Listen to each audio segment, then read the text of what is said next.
राधे राधे महाराज जी। पर जी काम पर लोग और रिश्तेदार बहुत ईर्ष्या करते हैं और मेरी जो प्रगति है उसको रोकने की कोशिश करते हैं, लगातार परेशान कर रहे हैं। देखो, पहली बात तो समझ लो, हमारी प्रगति को हमारा प्रारब्ध रोक सकता है, दूसरा कोई नहीं।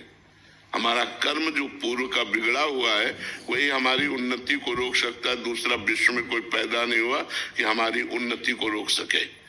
हमारा कर्म ही हमें बाधा पहुंचाता है। को न काहू के सुख दुख कर दाता, निज कृत कर्म भोग सुनु भ्राता।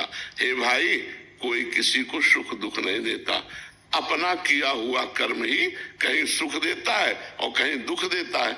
तो आज हम अच्छे कर्म कर रहे हैं, पीछे बुरे कर्म किए हैं, तो अच्छे कर्म करते हुए भी हमें आज दुख भोगना पड़ेगा, क्योंकि पीछे हमारे बुरे कर्म रहे हैं।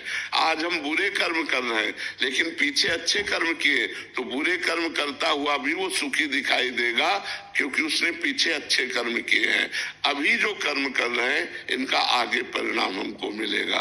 तो लोग अगर हमसे ईर्ष्या करते हैं, खिलाफत करते हैं, तो इनसे कोई फर्क पड़ने वाला नहीं है।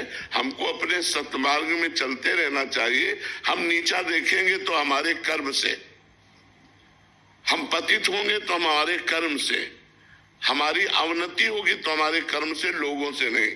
ये पक्का विश्वास समझ लो।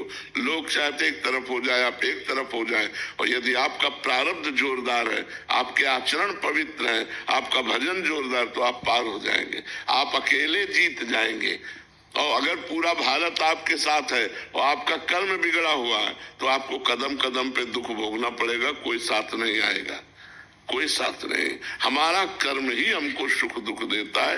ये सिद्धांत को समझ लिया जाए तो हम दूसरों पर आरोपित नहीं करेंगे कि ये भाई हमसे ईर्ष्या करके हमको दुख देते हैं। नहीं, वो इनके अंदर जो ईर्ष्या पैदा हुई वो हमारा कर्म है।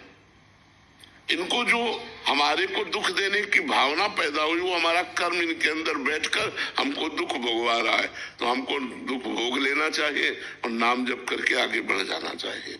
अगर हम उनका विरोध करते तो नया कर्म बन जाएगा। समझ पा रहे हैं आप?